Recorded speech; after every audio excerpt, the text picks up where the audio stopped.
went up to hardware and I bought 12 bags of topsoil. And after I got them unloaded, I noticed for the first time in my life I had a pain in my chest. So we went to our family doctor and I told him my story, and he says, "You're going to go and have a stress test." Bob had seen his primary cardiologist for some shortness of breath, and I think in the midst of his workup had a stress test, an echocardiogram, a heart catheterization, and then a CAT scan, and was found to have a very narrowed heart valve, and then was sent to me to have that evaluated, and then worked up for a possible aortic valve replacement. And in the midst of doing that CAT scan, we found a very dangerous enlargement of his aorta, the big blood vessel in his abdomen.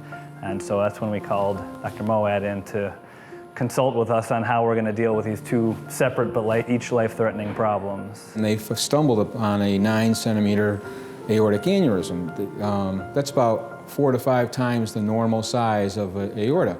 So we had some concerns about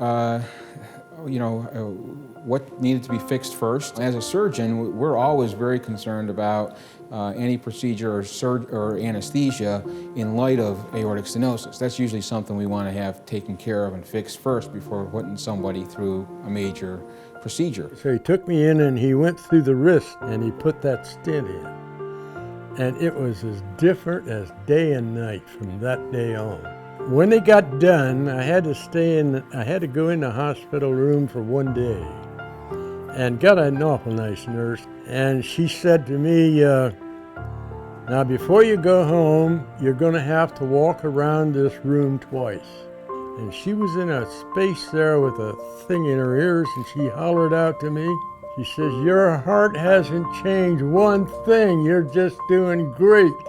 And I knew then, man, whatever they did, it's working. He, was very active, and then kind of all of a sudden these symptoms cropped up and had these diagnoses given to him and had these procedures done, and almost as quickly he was back to his old self again, which is great.